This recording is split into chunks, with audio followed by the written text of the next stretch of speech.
Olá, seja bem-vindo a mais uma aula de expansão de Sociologia para o primeiro ano do ensino médio. Pessoas felizes, sedentas de saber. Nós vamos falar sobre sujeito, sobre subjetividade, o que faz a pessoa ser quem ela é. E para falar disso, vamos usar o livro do Padre Fábio de Mello, Quem Me Roubou de Mim, que vai falar sobre o sequestro da subjetividade. Olha aí, eu acho que dá para ver, né? O sequestro da subjetividade. Quando que sequestram a nossa subjetividade? O que é subjetividade, minha gente? É a capacidade de ser quem somos. É o que faz eu ser eu e você que está assistindo esse vídeo ser você. O que nos diferencia. E um dos assuntos interessantes aqui é pensar por que que as pessoas gostam tanto de comparar-se umas com as outras, usar pessoas como referenciais e modelos, que na sociologia e filosofia é chamado estereótipo, né? O modelo ali, né? E por que isso? Não deveríamos, né? Não deveríamos nos comparar, porque cada um é cada um. Então, geralmente na família fala assim: olha, o seu primo passou em medicina, o seu primo conseguiu isso e aquilo, aquilo outro, e você tá aí, né? O que você quer da sua vida? Então, mas ele é ele, né? Eu sou eu. Muito prazer, Haroldo, né? No meu caso. Então, deveríamos evitar comparações. E aí você me pergunta, por que falar de sujeito na sociologia? Porque sociologia, né, estuda a sociedade, né? Vamos analisar a sociedade, os fatos sociais, 11 de setembro, né, que é o atentado, por que que teve atentado, por exemplo, por que que a gasolina está cara, por que que tiraram o ICMS, tal, tudo bem, temos que falar de tudo isso. No entanto, antes da sociedade tem uma coisa chamada sujeito, que é a pessoa. A pessoa é que faz a sociedade. A pessoa cria a sociedade. Sociedade, como diz na filosofia, é uma entidade metafísica. Assim, a sociedade é preconceituosa, a sociedade é racista, a sociedade é homofóbica. Não é a sociedade que é, as pessoas que formam aquela sociedade é que são. Né? Então, às vezes, a pessoa, para se esconder e fala assim: não, eu não sou racista, já matei até amigo negro, né? Então, a pessoa fala: não, a sociedade que é racista. Ela usa como desculpa para as suas próprias convicções, porque ela mesma não afirma o que ela é. Então, falar de sujeito é falar de sociedade. É o sujeito que faz a sociedade mudar. A sociedade que nós temos hoje não é a mesma do século XIX, do século XVIII, do século XVII. As coisas vão mudando. Há pouco tempo, as mulheres eram obrigadas a casar com pessoas muito mais velhas que elas e obrigadas pelos pais. Hoje isso já não acontece em maioria dos lugares, embora ainda tenha lugar que isso aconteça, né? Mas enfim, as coisas vão mudando, os costumes vão mudando, os valores vão mudando, porque as pessoas vão mudando. Agora, se as pessoas não mudam, não muda nada, né? Essa que é a questão. Então, quando a gente fala de sujeito, a gente pensa na base da sociedade, na base da existência da sociedade. É o sujeito que forma a sociedade. Então, o sujeito tem a sua subjetividade, a sua capacidade de ser quem é, as suas próprias potências, a sua essência. Então, nós vamos falar do sequestro da subjetividade. Quando essas pessoas, nós, né, eu, você, perdemos a nossa capacidade de ser quem somos. O sequestro da subjetividade refere-se à privação, ou seja, você não consegue mais ser quem é. A privação que sofremos de nós mesmos. Quando estabelecemos com alguém um vínculo que vai retirando aos poucos e, na maioria das vezes, sem percebermos, nossa capacidade de ser quem somos, de pensar por nós mesmos, de exercer a nossa autonomia, de tomar decisões e exercer a nossa liberdade de escolha. Então, quando que nós temos a nossa subjetividade, a nossa capacidade de ser quem somos sequestrada? Quando somos privados, ou seja, proibidos. É igual a pessoa que vai presa, ela é privada da liberdade, né? Ela é proibida de sair na rua, de fazer o que ela quer. Então, nós somos privados de ser quem somos. Isso acontece em muitas situações, desde criança até a adolescência, passando para a vida adulta. A gente vai se apequenando. Nós estabelecemos relações nas quais a gente é autorizado a fazer uma coisa ou é proibido de fazer outra coisa. A gente não consegue desenvolver as nossas potências, nós não conseguimos desenvolver as nossas energias vitais, como diria Nietzsche, a nossa potência de agir.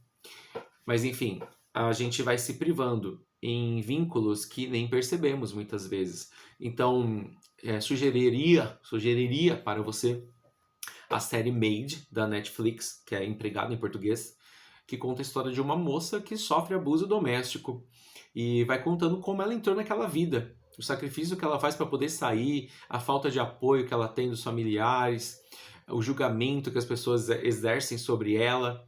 Então, a gente assistindo essa série começa a pensar. Hoje a moça conhece o rapaz, é todo charmoso, bonitão, tal. Só que não é assim, eu conheço o cara hoje, amanhã ele tranca a pessoa em casa, começa a bater. Não, as coisas vão indo devagar, gradualmente. E às vezes a pessoa não vai percebendo, como eu escrevi aqui. As pessoas não percebem. E quando se dão conta, já estão presas, que é o que aconteceu com ela. Na hora que ela se dá conta, tá lá, presa dentro de casa, não consegue sair, não tem carro, não tem telefone, não tem conta bancária. O cara vai sugerindo, fala assim, olha, a gente está gastando muito com o telefone, vamos manter um celular só, né? Vamos deixar no meu, porque aí a gente economiza. Ah, tá bom, né? Olha, tem 2 carros para quê? Não precisa de 2 carros. A gente pode ter um carro só, porque a gente nem sai muito, né? Tá gastando dinheiro e tal para manutenção. Ah, tá bom. Aí desfaz de um dos carros. Aí, enfim, ele vai sugerindo coisas. Ah, conta bancária. Por que você quer uma conta bancária se você nem trabalha e tal? Tá difícil de arrumar um emprego, né? Vamos deixar só na minha conta, tal. E aí ela vai ficando sem o carro, sem o celular, sem o trabalho, sem poder sair de casa, sem a conta bancária. Isso tudo são abusos, né? A série mostra bastante isso. Recomendo piedosamente que você assista, vale muito a pena. E, enfim, ela vai tendo a subjetividade dela sequestrada e sem ela perceber. Isso acontece muito conosco também. Com a nossa família, não precisa ser exatamente um namoro, né, um casamento, pode ser na família mesmo. Uma família que não deixa você ser quem você é. Então, por exemplo, tem alunos que não se identificam com o seu gênero biológico e a família jamais aceita quem é. Então tem a sua subjetividade sequestrada, ele é privado de viver quem é verdadeiramente. Enfim, uma aluna esse ano, a mãe trancou em casa porque descobriu que a menina era homossexual, pegou a menina dando um beijo em outra menina e proibiu a menina de sair de casa. Entendeu? E, enfim, eu já vi casos de pais e mães mandar criança para esses retiros de cura gay e tal. Então a pessoa tem a sua subjetividade sequestrada. E aí como que vai ser esse cidadão, né, na sociedade? Essa pessoa que não consegue ser quem é, como vai ser a atuação dela na vida social? Uma vez sequestrados, perdemos a nossa capacidade de sonhar, ficamos impossibilitados de viver as realizações para as quais fomos feitos, e não temos com quem reclamar, nem sabemos quem somos mais. Precisamos, portanto, estar sempre atentos, pois nenhuma relação humana está privada, ou seja, nenhuma relação humana está, como se diz, não consigo pensar em nenhuma palavra para substituir a privada aqui, mas nenhuma relação humana está dispensada de se transformar em roubo, perda de identidade, ainda que as pessoas nos pareçam bem intencionadas. Então, às vezes as pessoas sequestram a nossa subjetividade com boa intenção, entre aspas. No caso, a mãe que tranca a filha em casa porque descobre que é homossexual, a mãe está com uma boa intenção na cabeça dela, né? Enfim, pais que obrigavam as suas filhas a casarem. Por exemplo, antigamente, se você voltar alguns séculos, não precisa nem voltar muitos séculos, né? Voltar uns 60, 70 anos, a maioria dos pais, no caso, o homem da casa, né? O homem era o homem da casa, o chefe da casa e tal. O gerente da família, né? O provedor do lar. Ele decidia o futuro da filha, se fosse mulher. E aí ele decidia com quem ela ia casar. E geralmente, por exemplo, a menina tinha uns 12, 13 anos e o pai escolheu um cara de 35, 36, 37 anos para casar com ela, porque na mentalidade do pai ele estava bem intencionado. Ele estava pensando no futuro da filha, porque a mulher não trabalhava, era proibida de trabalhar fora de casa, né? Lembremos disso. Só na década de 70, 60, 70 que isso começou a mudar. Inclusive tem as telefonistas, a série da Netflix, se você assistir, você vai perceber bem essas mudanças sociais, né? Enfim, então o pai estava bem intencionado porque estava pensando no futuro econômico da filha. Então não importava o amor, né? Esse negócio de casar por amor é recente na sociedade. Antigamente o casamento era um contrato social apenas. Mas enfim, as pessoas às vezes são bem intencionadas e acabam sequestrando a nossa identidade. E a gente, em nome dessa boa intenção, acaba permitindo esse sequestro. E nem percebemos às vezes, né? Um só descuido e as relações podem evoluir para essa violência silenciosa. Que violência silenciosa? O sequestro, né, da subjetividade. É uma violência silenciosa. A pessoa não está dando um murro na tua cara, mas ela está te violentando, está te impedindo de ser quem você é.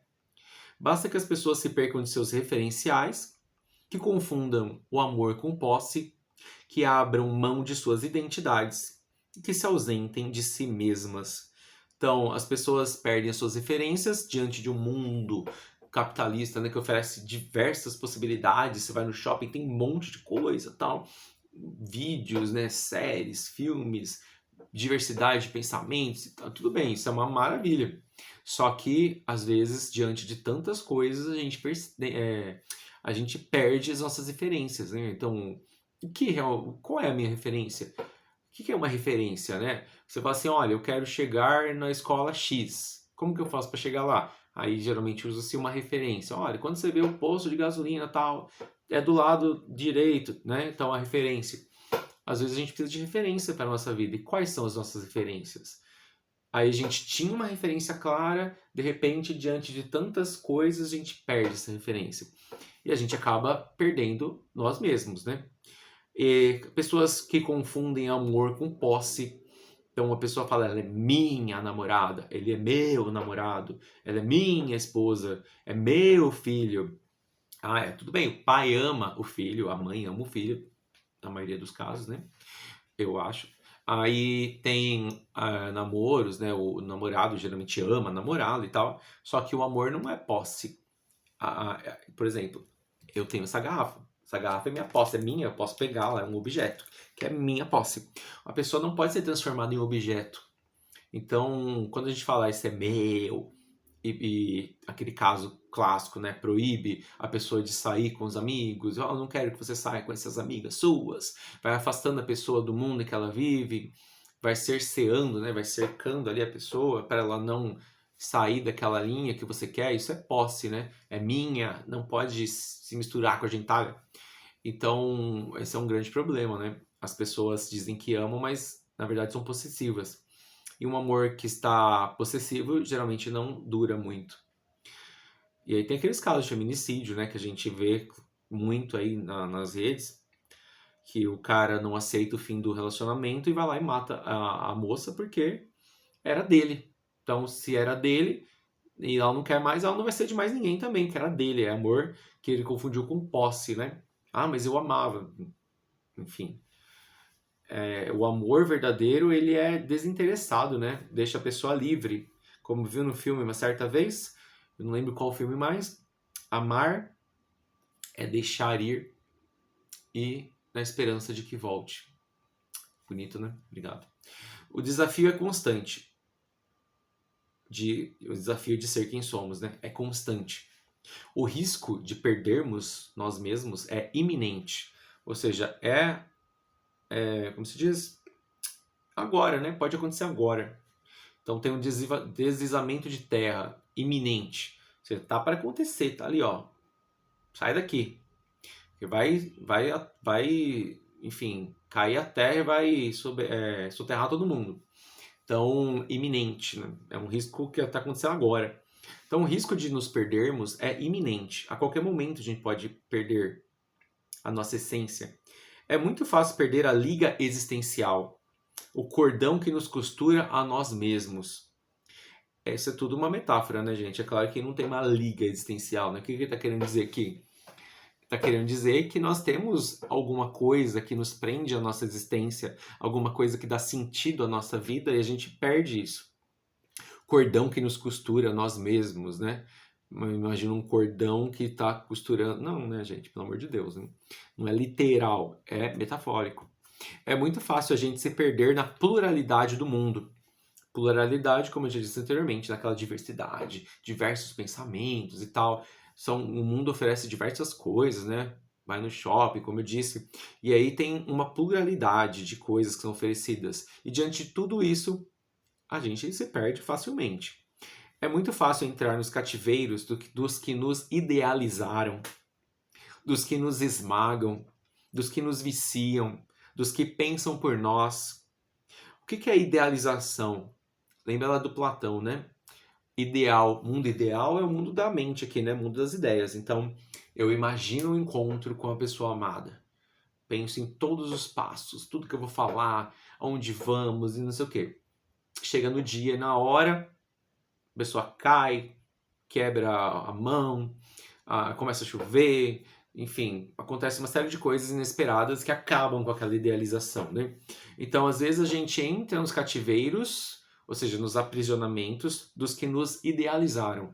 Então, eu começo a me relacionar com alguém que me idealizou, ou seja, criou um eu fantasioso, ideal na cabeça dela. Então, ela me viu aqui no vídeo, por exemplo, todo bonito, arrumado, embora seja muito difícil ser todo bonito e arrumado, mas enfim. Ela me viu aqui e tal, e ela idealizou que eu sou assim eternamente, sempre. E aí, será que eu sou assim mesmo? Então, às vezes a gente vê alguém, uma celebridade, e as pessoas idealizam, não, eu gostaria de ter a vida com essa pessoa. Só que se você conviver com aquela pessoa diariamente, será que ela é aquilo que parece ser ali? Geralmente não. A convivência é muito difícil, não é? Enfim, então as pessoas nos idealizam, criam ideias sobre nós e a gente, em nome de um falso amor, na verdade, né? A gente corresponde a essa ideia. E aí a gente vai dando linha, vai deixando, olha, realmente, eu sou assim mesmo. Então, por exemplo, eu conheço uma garota que gosta de funk e eu odeio funk, eu só gosto de rock. E ouço um pouquinho de sertanejo, mas enfim, gosto mais de rock. E aí eu começo a fingir que gosto de funk para poder sair com essa moça. Beleza. E aí a moça fala, nossa, ele é muito legal, ele gosta de funk, ele vai comigo nos baile funk e tal. E aí eu odeio aquilo. Mas para conquistá-la, eu faço isso. Finjo ser quem não sou. Isso acontece muito. E aí, ao longo do tempo, né, essa relação vai ficando impossível. Por quê? Você não é mais quem você é. Você foi sequestrado, você teve a sua subjetividade sequestrada, aprisionada. O seu eu verdadeiro você deixou de lado, porque agora você finge ser quem não é para agradar aquele outro com medo de perder. Só que você já perdeu você mesmo. E como que você vai viver uma relação com o outro se nem você mesmo tem a sua própria relação? Se você não se relaciona nem com você mesmo. Então é complicado, né, minha gente? Nós não podemos fingir quem somos só para conseguir uma coisa. Entrevista de emprego. Entrevista de emprego, minta na entrevista de emprego. Tudo bem, né? Então, por exemplo, estou desempregado, preciso muito de um trabalho, minto descaradamente, Maquiavel na veia. Então, beleza. Só que o grande problema é que no dia a dia você vai mostrar o contrário daquilo que você disse. Então, por exemplo, eu odeio trabalhar em equipe. Muito difícil para mim trabalhar em equipe. Geralmente, assim, só se eu me der muito bem com aquela turma, enfim. Mas geralmente eu sou uma pessoa que gosta de ficar isolada e fazer as coisas sozinho. Se não for fazer sozinho, eu prefiro nem fazer. Então, aí eu chego na entrevista, não, eu adoro trabalhar em equipe. E a equipe é uma coisa assim fantástica, a melhor coisa que Deus inventou. Mas no dia a dia, os meus atos vão desmentir completamente essa minha fala. Então, mas eu consegui um emprego. Beleza. Mas você vai se manter naquele emprego? Eu não quero me manter no emprego. Aí vinha a sua vida, né? Você que sabe. Agora, o ideal seria assim, eu conseguir algo que valorize as minhas potências. Então, se eu sou uma pessoa calada, que não gosto de falar, eu tenho que trabalhar num lugar que exige uma pessoa calada, uma pessoa concentrada, uma pessoa que está ali, né, sempre disposta a não falar. Por exemplo, uma biblioteca, né? Ser uma bibliotecária, um bibliotecário. Ou então eu conheci meninas que trabalhavam em laboratório farmacêutico, tinham que pegar ampolas daquelas de vidro e olhar contra a luz para ver se tinha fragmentos de vidro. E elas faziam isso aí o dia inteiro. Ou seja, tem que ser uma pessoa muito concentrada. Eu jamais conseguiria. Então não adianta arrumar esse tipo de emprego. Então a gente tem que pensar, antes de arrumar um emprego, né? Procurar emprego e tal, o que eu faço, né? Qual é o meu estilo de vida? Como é a minha subjetividade? Então, se eu falo muito, eu tenho que procurar empregos que falem muito, né? Enfim, muita gente comete esse erro, né? Sai entregando currículo e o que vier é lucro. Só que aí geralmente as pessoas não conseguem se manter, né? Ou arruma qualquer coisa e depois sai, enfim, fica aquele negócio, né? Sai, entra, sai, entra, sai, entra, sai, acaba prejudicando de vez o currículo, que ninguém contrata. Falando assim, mas esse cara não para no lugar. A gente não sabe o que é da vida também, né? Então, é fácil a gente se prender nas idealizações, né? Nas falsidades que a gente cria ou que criaram sobre nós. Então é fácil a gente entrar nesses cativeiros das pessoas que nos esmagam, que nos limitam, que nos aprisionam, que nos viciam e pensam por nós. Eu conheço pais que pensam pelos filhos, né? Esse é um grande problema. Tem pais que acham que são deuses. Eu sou um deus, eu sei todas as coisas. Eu sei como criar meu filho melhor do que ninguém. A pessoa nunca leu um livro, nunca fez um curso, nunca buscou uma referência, mas ela sabe, milagrosamente, né? Deus enfiou na cabeça dela. Enfim, então é uma prepotência, né? Uma arrogância de pensar pela pessoa. Não, eu sei o que é melhor para você. Às vezes até sabe, aquele negócio que a gente falou do bem intencionado, mas às vezes não sabe. E não é um erro assumir que não sabe. Né? Sócrates, o grande sábio de Atenas, só sei que nada sei, já dizia. Né? Assumir que você não sabe é uma virtude. Só que também não pode ficar nessa situação. Eu não sei, então eu vou buscar meios de aprender. Essa que é a ideia. Falo isso muito no Fundamental 1, estou dando aula de matemática, aí explico lá a divisão. Ah, eu não sei. Tá, beleza, para que a gente está aqui? Para aprender, não é isso? Então eu vou buscar meios de conseguir alcançar esse objetivo. E não adianta eu terceirizar e delegar para o outro, né? Não, ele que tem que me ensinar. Tudo bem, a gente ensina, só que a pessoa também tem que buscar meios de aprender, de fazer aquilo. Os cativeiros são muitos e são diversificados, mas a dor é semelhante. Então, todos que são presos, né, perdem a sua subjetividade, sentem uma dor parecida. É a dor de quem está compondo o mosaico sem saber o que é.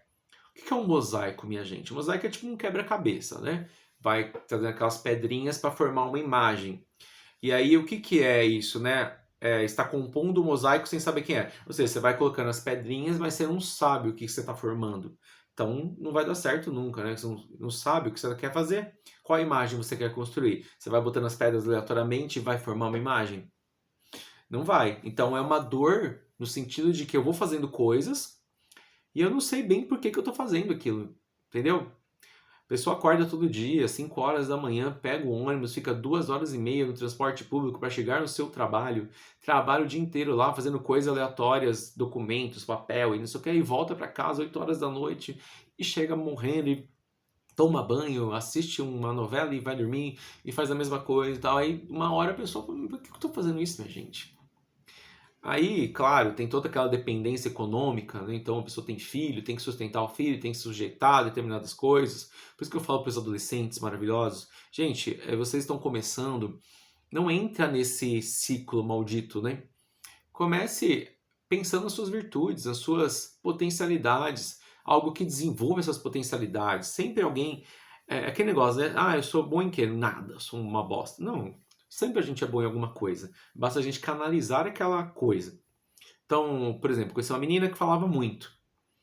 E todo mundo mandava ela calar a boca. O tempo todo, uma aluna. E aí, o que faltava para aquela menina, né? A canalização do dom da fala. Ela pode ser uma professora, ela pode ser uma advogada, ela pode ser uma política, ela pode ser uma locutora de rádio. Enfim, você entendeu? Então a gente tem que canalizar aquela energia. Agora, quando a gente não sabe bem o que a gente está fazendo, a gente entra em crise existencial. Então, você, como eu estava dizendo, né? Não entre nesse ciclo, né? A pessoa começa a fazer qualquer coisa, se submete a qualquer coisa, aí casa, tem filho, aí como tem filho e tem a dependência financeira, não sai mais daquilo e fica naquela vidinha, e aí começa a se alienar, começa a beber, usar droga, enfim, coisas que acontecem na vida do dia a dia das pessoas, né? A pessoa sofre. A pessoa entra no todo, mas não tomou posse da parte. Ela participa da sociedade, mas ela não tomou posse daquilo que ela faz. Ela não sabe o que ela está fazendo. Ela misturou-se, né? É poético aqui. Misturou-se ao mar, mas não sabe qual é o rio da sua origem. Então ela faz parte do oceano de pessoas do mundo, mas ela não sabe exatamente de onde ela veio, para onde ela vai, o que ela tem que fazer, que é a massa, né? Cultura de massa é isso. Aí tem a indústria cultural e tal, que é o quê? A massificação, é transformar todo mundo em uma coisa uniforme, que você não sabe bem distinguir. O que é uma massa, né? Uma massa de bolo. Você mistura farinha, ovo, não sei o quê, e vira um negócio, né? E aí você não sabe diferenciar mais o que é o ovo, o que é a farinha, o que é o fermento, o chocolate, etc. Vira uma coisa homogênea, uniforme. E aí você perde a sua essência. Então você vai lá no calçadão de Osasco, dia de, tipo, Dia das Mães ou Natal, aí lota aquele calçadão, parece um mar de gente.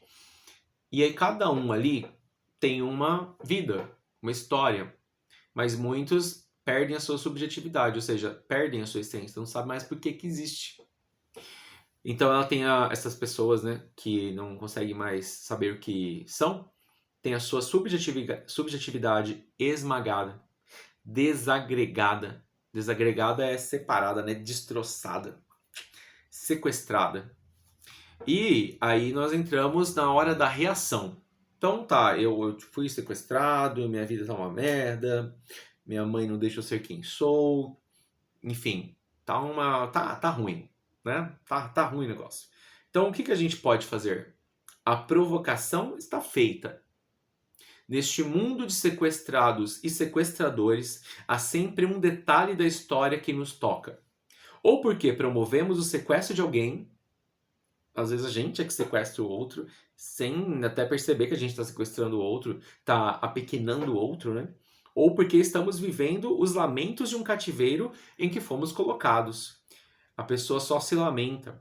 Ou porque simplesmente descobrimos que há aplicações desse texto que estamos lendo na nossa vida. No caso, ele se refere ao livro inteiro, né? Não importa onde estamos. O que importa, e agora a mensagem, né?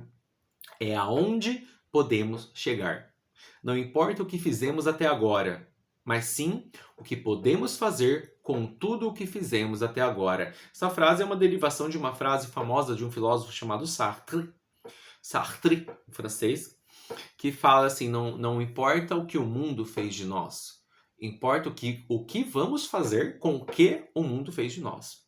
Entendeu? Enfim, então agora é a hora de abrir os cativeiros. Sempre é tempo de abrir esses cativeiros. Ou para que o outro saia, ou para que eu consiga sair. E é disso que nós vamos falar na próxima aula. Até mais!